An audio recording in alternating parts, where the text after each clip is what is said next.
నమస్తే. మనతో పాటు ప్రస్తుతం సీనియర్ పోలీస్ ఆఫీసర్ రెడ్డన్న గారున్నారు. ఆయనతో మాట్లాడదాం. అండ్ వచ్చిన విషయం ఏంటి అంటే, ముఖ్యంగా అమృత ప్రణయ్ కేసులో మనం ఇంతవరకు ఒక యాక్టివిస్ట్‌తో మాట్లాడాము, ఒక లాయర్‌తో మాట్లాడాము. ఇప్పుడు పోలీస్ ఆఫీసర్ వర్షన్ ఎలా ఉంటుంది అనేది ఒక క్యూరియాసిటీ అన్నమాట. సో, ఈ అమృత ప్రణయ్ కేసులో సార్‌తో మాట్లాడే ప్రయత్నం చేద్దాం. నమస్తే సార్. నమస్కారం అండి. సార్ మీరు ఈ కేస్‌ని ఎలా జూస్తున్నారు? అంటే ఎందుకంటే ఒక్కొక్కరి పర్సెప్షన్ ఒక్కొక్కలా ఉంటుంది. సో, యాస్ ఎ పోలీస్ ఆఫీసర్‌గా ఆల్రెడీ మీరు రిటైర్ అయ్యారు కాబట్టి మీకు దీని గురించి కొంచెం అవగాహన ఉండి ఉంటది. పైగా మీ టర్మ్స్‌లో ఇంకోలాగా డీల్ జేస్తారు గాబట్టి. ముఖ్యంగా అందరూ ఇది పరువు హత్య అంటారు గానీ నేను లేదు. ఇది కుల, మత దురహంకారమే కాదు. ఇప్పుడు మనం సమాజంలో ఎన్నో కేసులు చూస్తున్నాం. నా హిస్టరీలోనే చాలా మందిని చూసాం. సపోజ్ ఈ అబ్బాయి ఒక ఉన్నత స్థానంలో ఉండి, ఒక ఐఏఎస్ ఆఫీసరో, లేకపోతే ఒక బిలియనీరో అయి ఉండి, ఈ తక్కువ స్థాయిలో ఉన్న ఒక ఈ కమ్యూనిటీ వాళ్ళు ఎవరన్నా ఉండి, ఈ మారుతీరావు డాటర్ అయి ఉంటే, మారుతీరావు యాక్సెప్ట్ చేసేవాడు కాదా? ఓకే. డెఫినెట్‌గా చేసేవాడు. అంటే మనీ మ్యాటర్ అంటారు. అంతే కదా! మనీ, హోదా ఇవి 2. ఇప్పుడు డబ్బు హోదానిస్తుంది అనుకుంటారు. అది నిజంగా మంచితనము హోదానిస్తుంది. కానీ అది ఎవరు గుర్తించరు, గమనించరు. ఇక్కడ ఒకటి మారుతీరావు, అటు బాలస్వామి ఏమో ఆయన ప్రణయ్ వాళ్ళ తండ్రి. ఇద్దరు స్నేహితులు అంటున్నారు. ఇన్వెస్టిగేషన్ ఆఫీసర్‌కి ఎక్కువ తెలుస్తుంది. మనం ఏదో పేపర్లు, టీవీలలో చూడడమే తప్ప, మనకు అంటే చూసి విశ్లేషించుకోవడమే తప్ప, మనకు వాళ్ళ పర్సనల్ జీవితాలు ఎంతవరకు అనేది మనకు తెలియదు. ఏదో చూస్తే ఇద్దరు ముందు ఈయన వాళ్ళ షెడ్‌లోనే ఏదో బిజినెస్ స్టార్ట్ చేశారనేది వింటున్నాం. ఎవరు? ఈ మారుతీరావు. తర్వాత అంచెలంచెలుగా వెదిగాడు. ఆయన బిజినెస్ అనండి, తెలివనండి, ఆయన అదృష్టం అనండి, ఏదో అంచెలంచెలుగా వెదిగి ఉన్నత స్థాయికి వచ్చినాడు. ఉన్నత స్థాయిలో ఉన్నత స్థాయి డబ్బుల్లో పలుకుబడితో పాటు డబ్బు ఉంటే అక్కడ పలుకుబడి వస్తుంది. ఆ విధంగా ఎదిగాడు. ఎదిగినప్పుడు ఏమైపోయిందంటే, ముఖ్యంగా ఇది సమాజం చేసిన నేరమని అని చెప్తాం. ఇప్పుడు ఆయన మారుతీరావుకి ఎవరైతే స్నేహితులు ఉన్నారో వాళ్ళు 10 మంది ఏమైతే ఏముందిరా, వాళ్ళిద్దరూ మనసిచ్చి పుచ్చుకున్నారు, క్యాస్ట్ది ఏముంది, పెళ్లి చేసుకుంటే పోతుంది. అదే కాదు, నీకు వారికి డబ్బు లేదనేటువంటి సందేహమే నీకుంటే, నీ డబ్బును అబ్బాయికి ఇచ్చి అబ్బాయిని బిజినెస్ చేయమను. నీకంటే పెద్ద బిజినెస్ చేస్తాడు, చదువుకున్నాడు, నీకంటే బాగా చదువుకున్నాడు కదా, అమ్మాయి ఇష్టపడింది కదా అని 10 మంది చెప్పి ఉంటే డెఫినెట్గా ఈ మారుతీరావు ఇంత దూరం ప్రయాణించేవాడు కాదు. ఎందుకంటే చాలా మంది చెప్పింది ఏమిటంటే, పెళ్ళైపోయిన తర్వాత రిసెప్షన్లో కూడా పాలు పంచుకున్నాడు ఈయన అని. సో అప్పటికి కూడా ఏమి లేదు. తర్వాత అక్కడ ఏమికొచ్చింది, అమ్మాయి గర్భవతి అయింది. 10 మంది 10 రకాలుగా తన కులస్తులు ఏమిట్రా నువ్వెక్కడ, నీ తాహత ఎక్కడ, నీ నీ అంతస్తు ఎక్కడ అని 10 మంది అన్నదాంట్లో ఈయన హర్ట్. అరే ఏంటి ఈ విధంగా జరిగింది, ఎట్లా తలెత్తుకోవాలో సమాజంలో. కానీ సమాజము is not answerable to his own life. సమాజంలో 100 మంది 100 రకాలుగా అనుకుంటారు. అందరూ అనుకునేది మీరు ఆ విధంగా ఆలోచన చేస్తే మీరు బ్రతకలేరు సమాజంలో.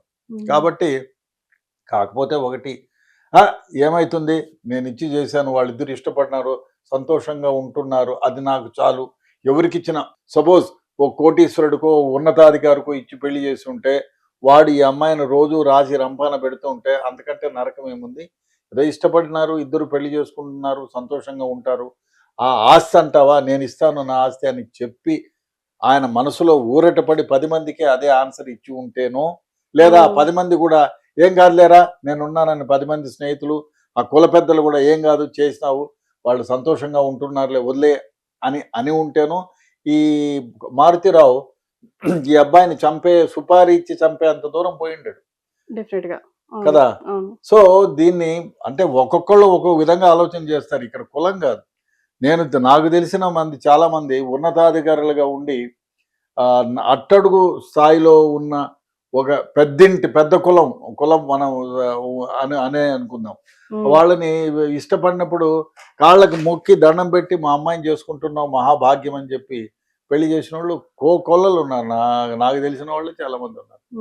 ఇక్కడ అంతస్తు మనీ తారతమ్యమే తప్ప కుల అంతరం కాదు. ఓకే. కానే కాదు. ఆ విధంగా ఆలోచన చేసి అది ఇప్పుడు అది ఈ విధంగా చాలా సమాజంలో కొన్ని కేసెస్ తీసుకోండి. తీసుకుంటే ఈ విధంగా జరిగినవి బయటకొస్తాయి చాలా. మొన్నటికి మొన్న ఒక చూడండి ఇంకోటి మనుషులు ఇటువంటి నేరం చేసేక ముందు అరే! నేను వాడిని చంపుతాను.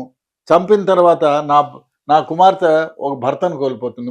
అందులో గర్భవతి. అవును. రేపు పిల్లాడిని కంటారు. పిల్లోడిని కంటే కూడా మీ మామ ఇట్లాంటివి చేశాడంటారు.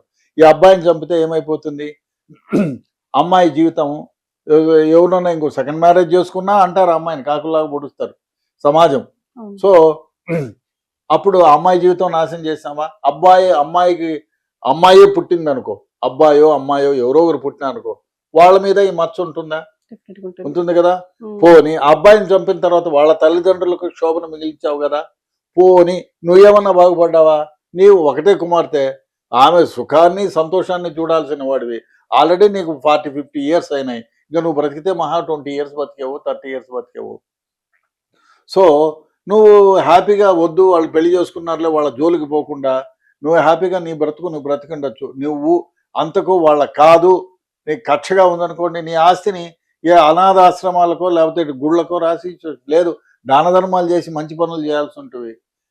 లేదు నువ్వు ఇంకా మంచివాడు అయితే అమ్మాయికి అరే అబ్బాయికి మంచి బిజినెస్ చేయరా బాబు, నువ్వు రా ఉండు, ఇదంతా నువ్వే చేసుకో అని చెప్పి మంచి ఉన్నత స్థాయికి తీసుకురావాల్సి ఉంటుంది. ఇదంతా మారుతిరావు గురించి. కానీ అమృత, ప్రణయ్ ఏం ఆలోచించాల్సి ఉండే సార్? డెఫినెట్గా అమృత, ఎందుకంటే తండ్రి ఎంత ఎక్కువగా ప్రేమించి ఉంటే కుమార్తెని, అందరూ పిల్లల్ని బాగా ప్రేమిస్తారు, కొందరు అతిగా ప్రేమిస్తారు. సో పిల్లల్ని ఎవరు ప్రేమించకూడదు, వాళ్ళ చావుని వాళ్ళ అంతాన్ని లేకపోతే వాళ్ళ దుఃఖాన్ని చూడాలనుకొని ఎవరు పెంచరు.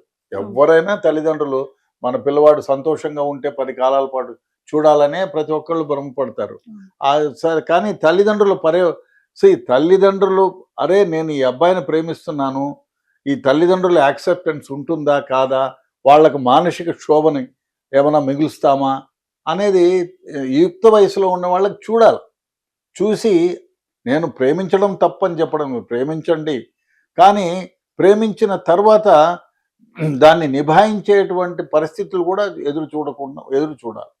అంతేగాని ఇప్పుడు ప్రేమించారు మీరు, సరే ఆ అబ్బాయిని ఉన్నత స్థాయిలో ఈ అమ్మాయి అంత తొందరపడి పెళ్లి చేసుకోకుండా వాడిని ఉన్నత స్థాయిలోకి తీసుకెళ్లి పెళ్లి చేసుకుని ఉండొచ్చు. సో ఇంకోటి ఏమైపోయింది, వాళ్ళు ఇద్దరు కూడా ఒప్పించుండొచ్చు. లేదు ఈ మారుతిరావును ఒప్పించడానికి కొంచెం టైం తీసుకునవచ్చు, కానీ ఒప్పించింటే బాగుండేది, మేబీ ఖచ్చితంగా బాగుండేది, ఇంత దూరం జరిగేది కాదు.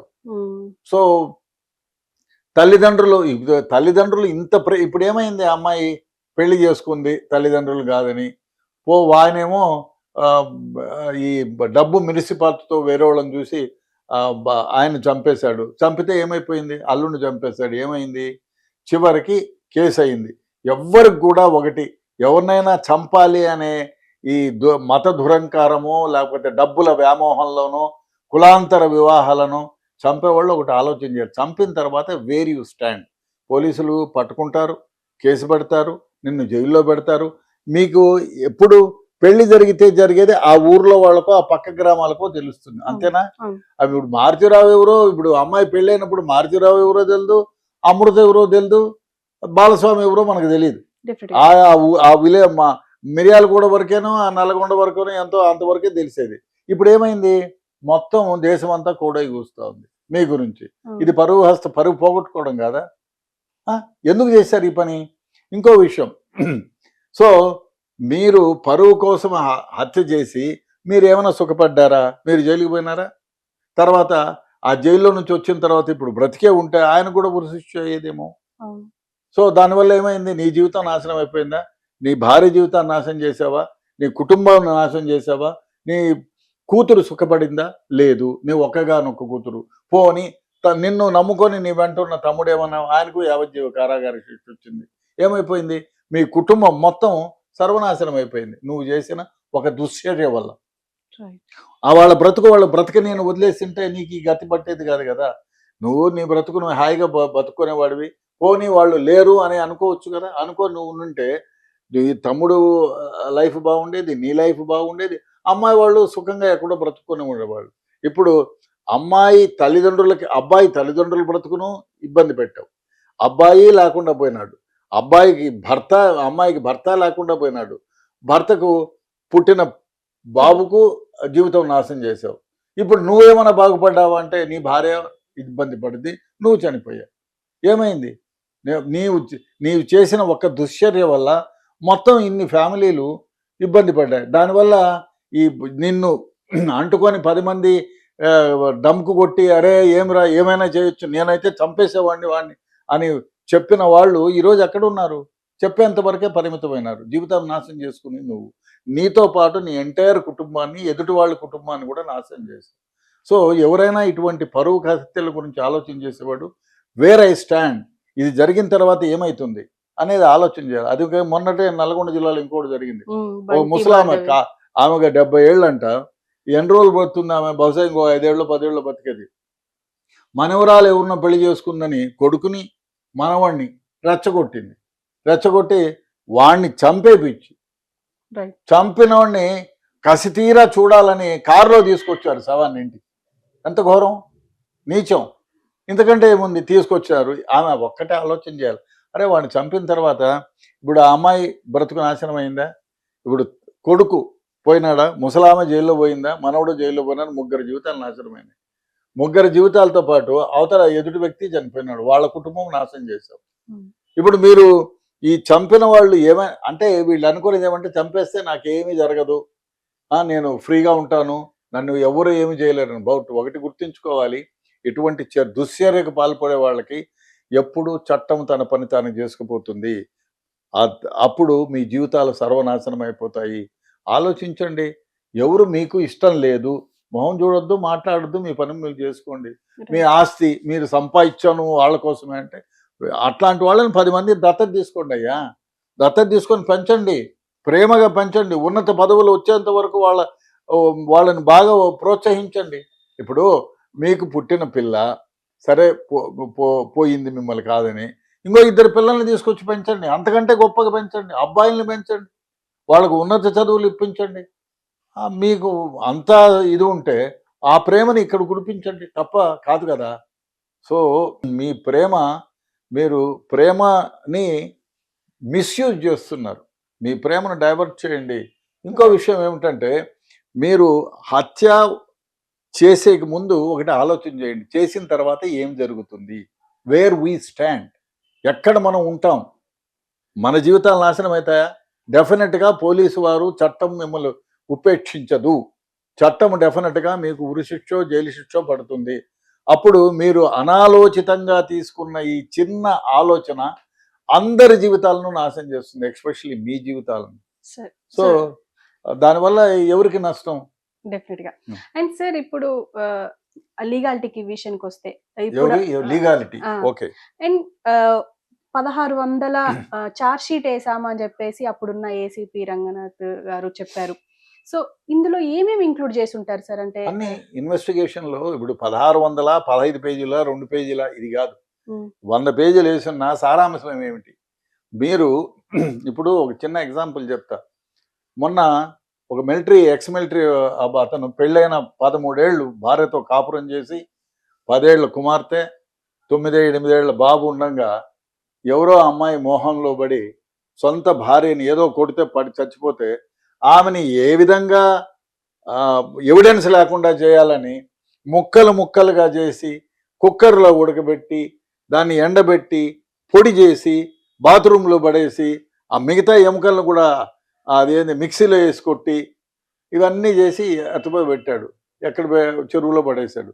అయితే ఒకటి గుర్తుంచుకోవాలా, పోలీసులకు ఇది కష్టతరమే. ఇన్వెస్టిగేషన్లో డెఫినెట్గా సైంటిఫిక్ వే ఆఫ్ ఇన్వెస్టిగేషన్ చేసి సర్కమ్స్టెన్షియస్ ఎవిడెన్సెస్ అన్ని కలెక్ట్ చేసి జ్యుడిషియరీ కూడా దీన్ని పెద్ద మనసుతో చూసి ఇన్వెస్టిగేషన్ కరెక్ట్గా చేస్తే డెఫినెట్గా వాడికి, ఇట్లాంటి వాడికి కూడా ఉరిశిక్షపడాలి. అప్పుడు సమాజంలో తెలుస్తుంది. అదేవిధంగా లీగాలిటీలో ఒకటండి, మీరు 1600 పేజీలు పెట్టారా 5 పేజీలు పెట్టారని కాదు, కరెక్ట్గా ఎవిడెన్స్ అంటే నేరానికి సంబంధించి ప్రూవ్ చేయడానికి ఏమేమి అవసరమవుతాయో ముందు సర్కమ్స్టెన్షియల్ ఎవిడెన్సెస్, గ్రెడ్జ్ ప్రూవ్ చేసుకోవడానికి, తర్వాత హత్యకు ప్రేరేపితం ఏ విధంగా అయింది, హత్య చేయబడిన విధానం ఏమిటి, హత్యకు ఉపయోగించిన ఆయుధం ఏమిటి, ఇవన్నీ కలెక్ట్ చేసి, అదే కాకుండా సైంటిఫిక్ వేలో ఇప్పుడు ఈయన నరికి ఉంటాడు, ఆ కత్తి గొడ్డలి ఎక్కడి నుంచి కొన్నాడో లేకపోతే రివాల్వర్ ఎక్కడి నుంచి కొన్నాడు, ఇవన్నీ కనెక్ట్ చేస్తే మీరు 10 పేజీలు ఛార్జ్షీట్ వేసినా 1600 పేజీలు ఛార్జ్షీట్ వేసినా it will be the same thing. Sir ఇప్పుడు ఇదే ఇదే ఛార్జ్ షీట్ తోని ఇప్పుడు ఎస్సీ/ఎస్టీ కోర్టులో అంటే నల్గొండ ఎస్సీ/ఎస్టీ కోర్టులో ఇప్పుడు ఆయనకి మరణ శిక్ష అండ్ యావజ్జీవ శిక్ష వేశారు. అండ్ నెక్స్ట్ కోర్టుకి ఎలాగో వెళ్తారు ఖచ్చితంగా. వెళ్తారు. వెళ్ళిన దగ్గర కూడా ఇవే కన్సిడర్ చేస్తారా? ఇంకా ఏమైనా వాదించి వాదిస్తారండి, ఇంకా వాదిస్తారు. హైకోర్టులో చూస్తారు ఎన్ని. ఇప్పుడు లోయర్ కోర్టులో శిక్ష పడినవి హైకోర్టులో కొటేషన్ కేసులు లేవు, ఉన్నాయి, చాలా ఉన్నాయి కదా. కాబట్టి వీరికి తోచిన జడ్జిమెంట్, జడ్జి గారు వారి మనసుతో ఏమి జరిగిందో విశ్లేషించి వారు ఏది తగింది అనుకుంటారో ఆ విధంగా ఇస్తారు. ఇంకొక జడ్జి దాన్ని ఏ కోణంలో చూస్తారో చెప్పలేము. సో మరణ శిక్షను లేదు, మిగతా వాళ్ళల్లో కూడా కొందరికి మరణ శిక్ష విధించవచ్చు, లేదు ఈ వీళ్ళల్లో కొందరిని వమిషన్ ఇవ్వచ్చు, లేదా మరణ శిక్షను రద్దు చేసి యావజ్జీవ కారాగార శిక్ష చేయొచ్చు. కాబట్టి చెప్పలేం. హైకోర్టులో అవుతుంది, హైకోర్టులో ఫుల్ బెంచ్లో అవుతుంది, తర్వాత సుప్రీంకోర్టుకు పోతుంది. సుప్రీంకోర్టులో కూడా వాదనలు వింటారు, వీళ్ళ జడ్జిమెంటు ఏ విధంగా ఇచ్చారని, లోయర్ కోర్టులో ఏ విధంగా ఇచ్చారు, హైకోర్టులో ఏ విధంగా ఇచ్చారు, అవన్నీ విశ్లేషణ చేసుకుంటారు.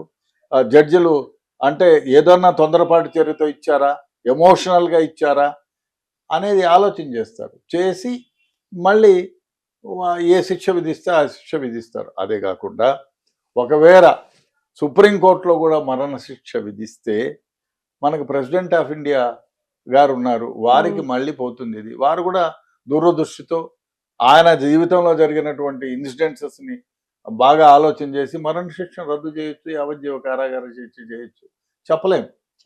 కరెక్టే సార్. అండ్ సార్ ఇప్పుడు ఇందాక మనం మాట్లాడుకున్నట్టు నల్గొండలో నానమ్మ చంపమన్నది అని చెప్పేసి, అక్కడ బంటిని చంపిన వాళ్ళని కూడా ఇలాగే శిక్షించాలి, అమృత ప్రణయ్ కేసులో ఏం జరిగిందో నా కేసులో కూడా అలాగే జరగాలని చెప్పేసి బంటి వైఫ్ కూడా కోరుకుంటూ ఒక వీడియో విడుదల చేసింది. అంటారమ్మా, అందరూ ఆశపడతారు ఇట్లే శిక్షించాలని అంటారు. మరి ఇంతకాలం ఎందుకు చెప్పలేదామే? ఇది జరిగింది కాబట్టి చెప్పిందా? కొందరు అంటున్నారు ఇదే శిక్ష ఒక 4 నెలల 3 నెలల క్రితం అయింటే ఈ పరువు హత్య జరిగేది కాదని. అయిండొచ్చు, నిజమే కూడా అయిండొచ్చు. ఎందుకంటే అరే ఈ విధంగా చేస్తే ఈ జీవితాలు నాశనం అవుతాయి అనేది ఒక ఆలోచన పరిజ్ఞానాన్ని పెంచుతుంది మనుషుల్లో. ఇప్పుడు ఈ ప్రణయ్ మర్డర్ కేసు చాలామంది నోట్లోకి వెళ్ళిపోతుంది, అందరిలోకి. Electronic media, print media active ఉంది కాబట్టి 10 మందికి తెలిసే ఉంది. అప్పుడు ఎవరైనా ఇటువంటి ఆలోచన చేస్తే అబ్బో వాళ్ళకి ఏమైంది, వాళ్ళ నాన్న మారుతిరావు చనిపోయాడు, పాప ఈ విధంగా అయింది, భర్తను కోల్పోయింది, చివరికి మారుతిరావు ఊరేసుకొని చచ్చాడు, ఉండే A1 శర్మగాడు హ్యారెడ్ అసాసిన్, వాణ్ణి ఉరి శిక్ష వచ్చింది, అబ్బో మనకెందుకు గోల, పోతే పోనీ ఎక్కడన్నా సావుని చచ్చిపోయింది అనుకుంటాము అన్న పరిస్థితులు కూడా ఉంటాయి. కాబట్టి